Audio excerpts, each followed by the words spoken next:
तो इस वक्त की बड़ी खबर आ रही है, राहुल प्रियंका को हाथरस जाने की मंजूरी मिल चुकी है। राहुल प्रियंका को सिर्फ 5 लोगों को साथ ले जाने की इजाजत है, ये कहा है प्रशासन ने। इसी पर सीधे अपडेट लेंगे। राहुल प्रियंका के साथ 5 लोगों को जाने की इजाजत है, यानी कुल 7 लोग हाथरस तक जा सकेंगे। इसके अलावा उनका सुरक्षा दस्ता भी उनके साथ होगा। राहुल प्रियंका को हाथरस जाने की मंजूरी है। राहुल प्रियंका इस वक्त जीएनडी पर पहुंच चुके हैं और धीरे धीरे वो उस तरफ आगे बढ़ रहे हैं, टोल ब्रिज के पास, जहां से उनकी एंट्री होगी नोएडा के अंदर। अभी वो दिल्ली की तरफ खड़े हुए हैं। सीधे चलते हैं हमारे सहयोगी मोहित दुबे के पास। मोहित, क्या जानकारी मिल रही है डीएनडी से इस वक्त?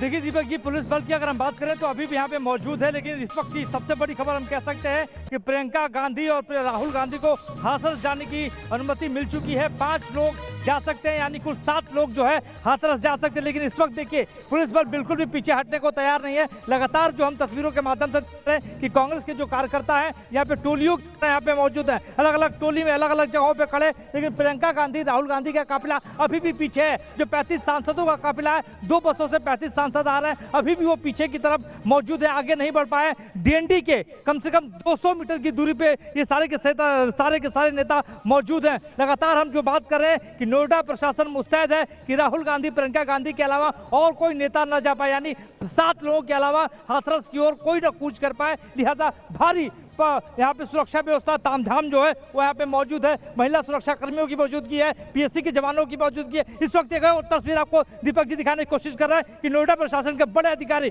इस वक्त देखिए यहाँ पर रणनीतिक बातचीत कर रहे हैं, रणनीतिक बैठक कर रहे हैं कि आगे क्या इस पूरी भीड़ को आगे बढ़ने देना है कि नहीं देना है। कुछ लोगों की यहाँ पे कुछ लोगों को डिटेन भी किया गया, हिरासत में लिया गया है। और लगातार जो कांग्रेस के कार्यकर्ता है प्रियंका गांधी राहुल गांधी के साथ आगे बढ़ने की कोशिश कर रहे थे, उनको डिटेन कर लिया गया है, आगे बढ़ने नहीं दिया जा रहा है। यूथ कांग्रेस के कार्यकर्ता आगे बढ़ने की कोशिश करते, उनको भी डिटेन किया गया है। सिर्फ राहुल गांधी प्रियंका गांधी के साथ 5 वो लोग यानी 7 लोग कूच कर सकते हैं, जा सकते हैं, हाथरस में पीड़िता के परिवार से मुलाकात कर सकते हैं। इस वक्त की सीधी तस्वीरें तो हम आपको दीपक तस्वीर दिखाने की कोशिश कर रहे हैं। देखिए राहुल गांधी के जो कार्यकर्ता, यूथ कांग्रेस के जो कार्यकर्ता है, कांग्रेस।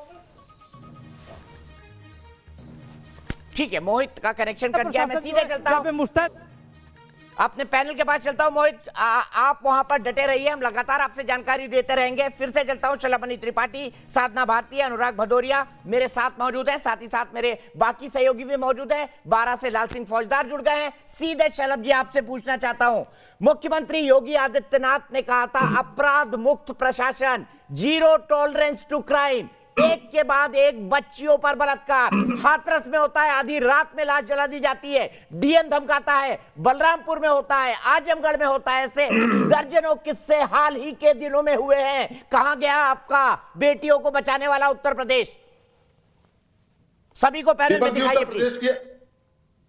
दीपक जी, उत्तर प्रदेश की आबादी 23 करोड़ और मैं आपको इस बात के लिए विनम्रता पूर्वक चुनौती देता हूं कि एनसीआरबी के डाटा दिखाइए। 2.8% महिलाओं के साथ अपराध हैं और राजस्थान जो कि उत्तर प्रदेश से छोटा है नंबर 1 स्थान पर है, उत्तर प्रदेश 26वें स्थान पर है।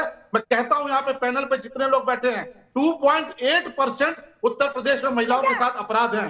राजस्थान में 26% अपराध है, 26% अपराध। दलितों के साथ अत्याचार, बच्चों के साथ अन्याय हो रहा है।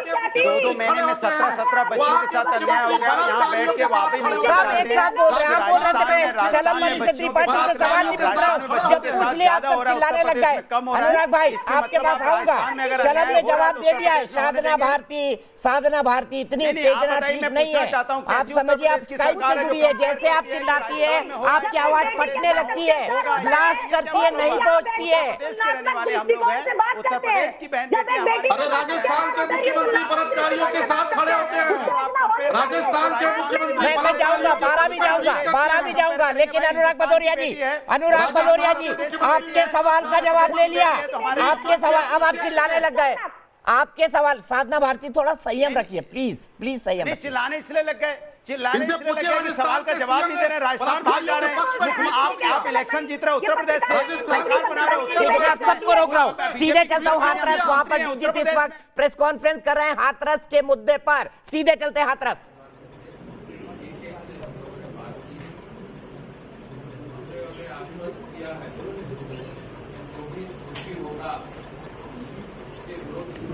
कार्रवाई करें, कार्रवाई करेंगे। माननीय मुख्यमंत्री जी ने SIT का गठन किया है। SIT में स्वयं हमारे विभाग के गृह विभाग के सचिव IG लेवल के ऑफिसर श्री चंद्र प्रकाश जी हैं, उसमें एक महिला अधिकारी कमांडेंट PAC आगरा की पूनम जी हैं।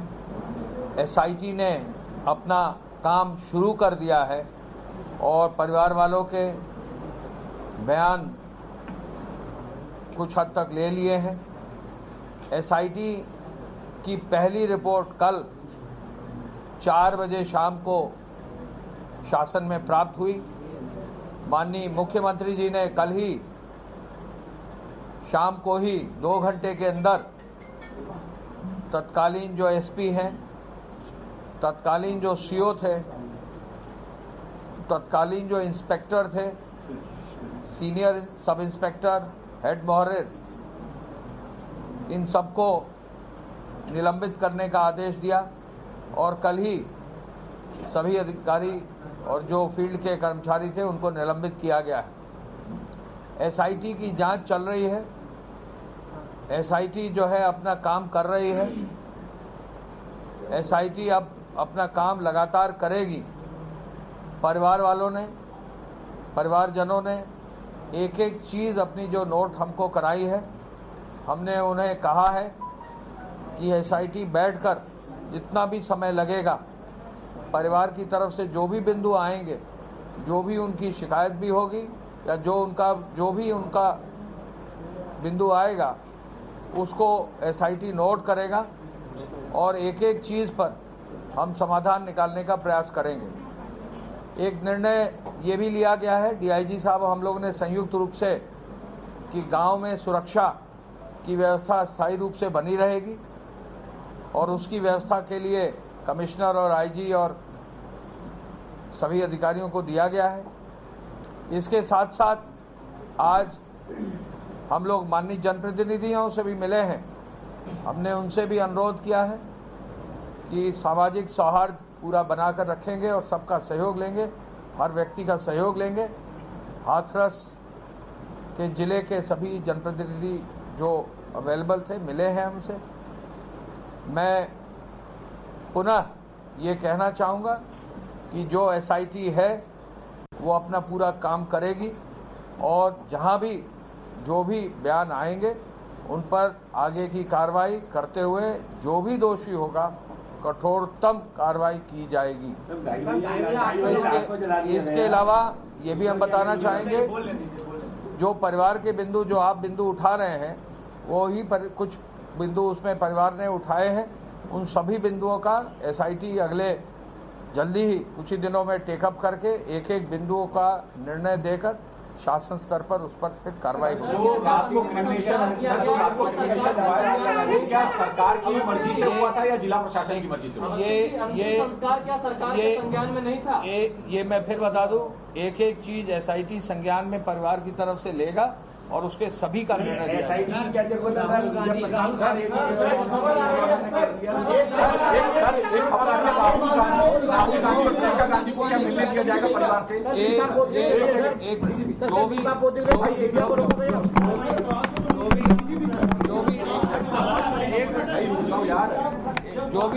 जो भी जनप्रतिनिधि आना चाहेंगे, 5 लोगों तक आने की अनुमति होगी, घर तक। ठीक है, तो बड़ी बात अवनीश अवस्थी ने कही, जो खबर न्यूज नेशन पर ब्रेक हुई थी कि जो भी जनप्रतिनिधि आना चाहे 5 लोगों की आने की अनुमति होगी। सीधे चलते हैं, राहुल गांधी कुछ कह रहे हैं।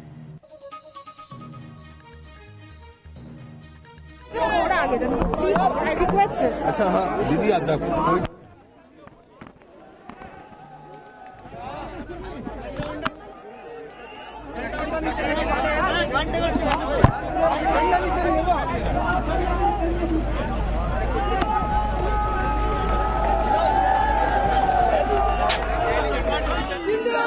राहुल गांधी को देख रहे हैं आप तस्वीरों में डीएनडी के ऊपर कांग्रेस कार्यकर्ताओं का भारी जमावड़ा, वहां पर लंबा जाम लगा हुआ है और इस वक्त राहुल गांधी कांग्रेस कार्यकर्ताओं के बीच में कई सारे माइक्स यहां पर दिखाई दे रहे हैं। उम्मीद की जा रही है कि राहुल गांधी यहां पर शायद 2 शब्द कहें। मोहित दुबे हमारे साथ मौजूद है। क्या राहुल गांधी वहां पर कार्यकर्ताओं से कुछ कहने वाले हैं मोहित? क्योंकि जाने की अनुमति मिल गई है 5 लोगों की। अभी इसको कंफर्म किया जो प्रमुख सचिव गृह हैं अवनीश अवस्थी, उन्होंने हाथरस से एक प्रेस कॉन्फ्रेंस में। जी बिल्कुल, सबसे पहले हमने एक खबर दिखाई दीपक जी की 5 लोगों को अनुमति मिली है हाथरस जाने के लिए। उसके बाद मुख्य होम डीजी जो हैं अवनीश अवस्थी ने भी इसकी पुष्टि कर दी है। इस वक्त देखिए राहुल गांधी ठीक हमारे दूसरे हिस्से पे मौजूद है और थोड़ी देर के बाद कहा जा रहा है कि राहुल गांधी मीडिया से बातचीत करेंगे और आगे की अपनी रणनीति के बारे में बात करेंगे कि उनके साथ कौन कौन जाएगा। लेकिन राहुल और प्रियंका का जाना तय माना जा रहा है और उनके साथ 3 और कौन होंगे ये देखने वाली बात होगी। लेकिन केसी वेणुगोपाल, रणदीप सुरजेवाला की बात कही जा रही है कि ये जो 2 नेता और उनके साथ जा सकते हैं। लेकिन अभी भी देखिए जो यहाँ की पुलिस व्यवस्था है यहाँ पे मुस्तैद आपको दिखाई देगी, अभी भी हिलने को तैयार नहीं है। भले ही अवनीश अवस्थी ने आश्वासन दे दिया हो कि अनुमति 5 लोगों को जाने की हो, लेकिन यहाँ पे भारी भरकम सुरक्षा व्यवस्था मौजूद है। जो नोएडा पुलिस के बड़े अधिकारी हैं वो भी यहाँ पे मौजूद है और मुस्तैदी इसलिए है ताकि कांग्रेस के कार्यकर्ता नोएडा की ओर कूच न कर पाए। लेकिन सबसे बड़ा सवाल लगातार दीपक जी जो आप उठा रहे हैं, हम लोग उठा रहे हैं कि इस प्रदर्शन की वजह से जो लोगों को परेशानियों का सामना करना पड़ रहा है उसका जवाब आखिर कौन देगा। इसके अलावा हाथरस को लेकर जो कांग्रेस लगातार सड़क पर उतरी हुई है तो आखिर वो राजस्थान की स्थिति को लेकर क्यों नहीं उतर रही है, वो बलरामपुर के लिए क्यों नहीं प्रदर्शन कर रही है, वो आजमगढ़ के लिए क्यों नहीं प्रदर्शन कर रही है, ये लगातार सवाल उठ रहे हैं। राहुल गांधी से हम जरूर ये सवाल पूछेंगे कि आप बलरामपुर कब जाएंगे, आप आजमगढ़ कब जाएंगे और राजस्थान आप कब जाने वाले हैं। ठीक है, बिल्कुल ये सवाल पूछेगा राहुल गांधी से। मैं सीधे अपने पैनल पर एक बार फिर से चलता हूं। मेरे साथ 12 से मेरे सहयोगी लाल सिंह फौजदार जुड़ चुके हैं, मेरे साथ अनुराग भदौरिया भी हैं और मेरे साद साधना भारती भी हैं। साधना, कई इल्जाम लगा के गए शलभ त्रिपाठी, अभी वो पैनल पर नहीं है, लेकिन वो ये कहते हैं कि हमारा आंकड़ा तो सबसे नीचे है, 2.5% का रेट है, सबसे नीचे और सबसे ऊपर राजस्थान जो कि कांग्रेस की स्टेट है। एनसीआरबी का 2019 का आंकड़ा चलाइए प्लीज, ग्राफिक चलाइए, यही कहता है। देखिए, सबसे शर्मनाक बात यह है कि बेटी के बलात्कार को तुलनात्मक दृष्टिकोण से देखा जाता है। मैं जब डिबेट में आई थी तो मेरा पहला कमेंट यही था, एक बेटी के तौर पर, एक राष्ट्रीय प्रवक्ता के तौर पर भी, कि बेटियों के बलात्कार को तुलनात्मक दृष्टिकोण से नहीं देखा जाना चाहिए। वो कहीं भी हो उसको बर्दाश्त नहीं किया जाना चाहिए। लेकिन हम यहाँ इसलिए कह रहे हैं, अब आप खुद देख लीजिए, भाजपा की जो हिंदू ब्रिगेड है वो इस गैंगरेप पे 2 धड़ों में बटी हुई दिख रही है। उमा भारती जी, भाजपा की पूर्व मुख्यमंत्री, कह रही है मुझे कोरोना नहीं होता तो मैं जाती हाथरस। विनय कटियार जी ये कहते हैं कि बलात्कार तो हुआ ही नहीं, ये तो बेकार की बात है। अगर बेकार की बात है तो आपने बोली क्यों लगाई, आपने पहले 10 लाख फिर 25 लाख का मुआवजा क्यों दिया? और अगर आप इतने ही सजग थे इन बातों को लेकर तो तेजाग्राम में लोधी बच्ची जो अनाथ थी, मर गई 13 साल की, उसको क्यों मुआवजा नहीं मिला? क्यों मैनपुरी की कुशवाहा बच्ची को मुआवजा नहीं मिला? क्यों जौनपुर की निषाद बच्ची को मुआवजा नहीं मिला? क्यों चित्रकूट की बच्ची को मुआवजा नहीं मिला? क्यों कानपुर की गर्भवती जहाँ किशोरियां पाई गई वहां आपने कोई एक्शन नहीं लिया? तो ये दोगली नीति, चाल चरित्र और चेहरा इनका उजागर हो गया है। महिला विरोधी सरकार है, बेटियां और ये जो कातिल है इनके यार हैं कुलदीप सेंगर और चिन्मयानंद, हम जानते हैं किस पार्टी ने दिया है। तो ये कहने की बात नहीं है। हम बेटी बचाओ बेटी पढ़ाओ की बात को मानते हैं, बेटी बचाएंगे बेटी पढ़ाएंगे, मगर किससे बचाएं? कुलदीप सेंगर से बचाएं, चिन्मयानंद से बचाएं, या इनकी बिगड़ैल, ये जो अमीर और बिगड़ैल। ना आप मेरे सवाल का जवाब फिर नहीं दे रही है साधना, सवालों से भागना ठीक नहीं है। एनसीआरबी का आंकड़ा ये कहता है कि क्राइम अगेंस्ट वुमेन में, बलात्कार के मामले में राजस्थान टॉप पर है, इसके बारे में क्या कहेंगी? देखिए, उत्तर प्रदेश महिलाओं के प्रति अत्याचार, अनाचार, दलितों के प्रति अत्याचार में नंबर 1 पर रहा है विगत वर्षों में। और अगर ये स्थितियां बढ़ रही हैं विगत वर्षों में ना, 2019 में तो राजस्थान टॉप पर है ना। अरे मैं कह रही हूँ कि सरकारों को काबू पाना चाहिए, लेकिन क्या राजस्थान में इस तरह की स्थिति हुई? क्यों तुलनात्मक दृष्टिकोण से देख रहे हैं? क्यों पहले चरस कोकीन और कंगना का धारावाहिक चला, अब हाथरस का ही धारावाहिक चला? क्यों आगरा नगला तेजाग्राम का नहीं चला है? क्यों अब राजस्थान याद आ रहा है? क्योंकि हाथरस का मैटर अब मीडिया में आ गया है, क्योंकि हाथरस पर अब कांग्रेस चिल्ला चिल्ला कर कह रही है, क्योंकि अब हाथरस पर मेरे पिता से दीपक चौरसिया जी चिल्ला रहे हैं, क्योंकि हाथरस पर मीडिया अब आवाज उठा रही है, इसीलिए राजस्थान याद आ रहा है। तो डाइवर्ट एंड रूल का फॉर्मूला ना अपनाए भारतीय जनता पार्टी, ये मेरा विनम्र निवेदन है। ठीक है, 12 चलते हैं राजस्थान के, 12 चलते हैं। लाल सिंह फौजदार मेरे साथ है। अनुराग जी, मैं आपकी भी टिप्पणी लूंगा, लेकिन 12 में क्या हुआ? शलभ फिर से जुड़ गए। शलभ, कई आरोप लगाए आप पर, लेकिन 12 का हाल जान लेते हैं। अनुराग को भी लेंगे, इनको भी लेंगे। लाल सिंह, क्या हुआ 12 में? क्या कहती वो बच्चियां? और प्लीज, कल मेरे शो में अशोक गहलोत जी का वो ट्वीट चला था जिन्होंने 12 की बेटी के बारे में बोला था, जरा बताइए लाल सिंह फौजदार, क्या हुआ है 12 में? बच्चियां कहां हैं? क्योंकि राजस्थान के मुख्यमंत्री ने कहा है कि कोई भी आ जाए, अमित शाह जी आ जाए, धर्मेंद्र प्रधान आ जाए, कोई भी नेता आ जाए, हम बेटियों से मिलने देंगे। बेटियां हैं वहां पर मौजूद, बताइए क्या स्थिति है? देखिए दीपक जी, राजस्थान की मैं बात बता दूं, कोख से लेकर शमशान तक यहाँ बहन बेटियां सुरक्षित नहीं हैं।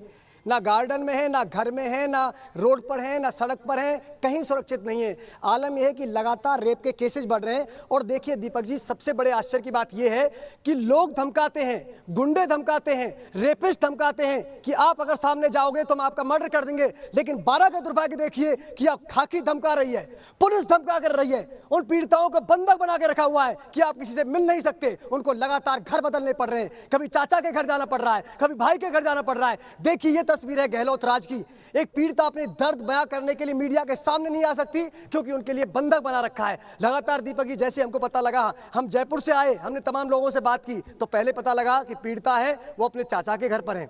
बाद में हम जैसे 12 पहुंचते हैं तो पता लगता है भाई के घर पर है। इसके बाद पता लगता है कि पुलिस का पहरा है, वहां पर आने नहीं दिया जा रहा है। यह है गहलोत राज, यह है यहाँ की महिलाओं की सुरक्षा। लगातार बढ़ते रेप। और मैं एक बात जानना चाहता हूं दीपक जी, जब रेप पर राजनीति होगी, रेप पर सियासत होगी, तो क्या बहनों का दर्द दिखाई देगा राहुल गांधी जी को, प्रियंका गांधी जी को? क्या उस बहन की चीख दिखाई देगी जो सिरोही से नजर आ रही है? 8 साल की मासूम का बलात्कार करके हत्या कर दी गई, वो दिखाई नहीं दे रहा इनको। धौलपुर में गन पॉइंट पर बलात्कार किया और मर्डर कर दिया गया, वो दिखाई नहीं दिया। तिजारा में भतीजे के साथ जा रही महिला के साथ 4 लोगों ने गैंग रेप किया और जबरन भतीजे को उससे अनैतिक संबंध बनाने के लिए बाध्य किया। दीपक जी, जबान कांपती है, ये बोलने से हमें डर लगता है कि हम क्या बोल रहे हैं। क्या हम इसी सभ्य समाज में रहते हैं? और क्या यह वही गहलोत सरकार है जो संवेदनशील होने की बात करती है, महिलाओं की सुरक्षा की बात करती है? मैं अपने न्यूज नेशन चैनल के माध्यम से कहना चाहता हूं, राहुल जी सुन लीजिए, आप 1-2 अक्टूबर 2008 को 12 के आए थे शाहबाद में, अमरौली गांव में आए थे, आपने रात बिताई थी, बड़ी बड़ी बातें की थी। अरे एक बार दर्द जरा यहाँ भी सुनने आ जाइए।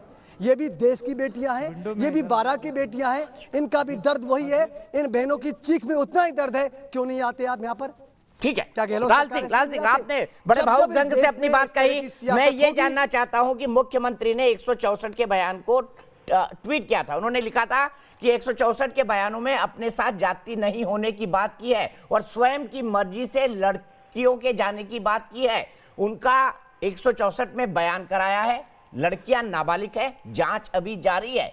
क्या मुख्यमंत्री किसी ऑनगोइंग इन्वेस्टिगेशन के मामले में अपने पॉलिटिकल मास्टर्स को बचाने के लिए ट्विटर की टाइमलाइन पर यह लिखेगा कि वो नाबालिग लड़कियों जिन्होंने रेप का आरोप लगाया है वो तो मर्जी से गई थी? क्या ये मुख्यमंत्री का काम है? साधना भारती जी बताइए। देखिए, जो ये बात है 164 का बयान मजिस्ट्रेट के सामने होता है, उसको रखने का काम किया। इस पर कोई राजनीतिक एजेंडा नहीं है। नहीं, उन्होंने तो राजनीतिक हाथरस और 12 कंपेयर मत करिए, वो ये कह रहे हैं हाथरस और 12 कंपेयर मत करिए, क्योंकि ये लड़कियां जिन्होंने बलात्कार का आरोप लगाया है ये तो अपनी मर्जी से गई थी। जाना चाहिए। आपने एनसीआरबी की 2019 की बताई, मैं 20 की बताती हूँ। उत्तर प्रदेश है क्राइम अगेंस्ट वुमेन में नंबर 1 पे 15.3% के साथ। लेकिन मैं इसलिए नहीं, साधना भारती जी, मैं 12 की बात कर रहा हूँ, प्लीज 164 के बयान की बात कर रहा हूँ। राजस्थान के बलात्कारियों के साथ कांग्रेस पार्टी क्यों खड़ी है? वहाँ के मुख्यमंत्री कह रहे हैं कि बलात्कारी के साथ अपनी मर्जी से घूमने गई थी।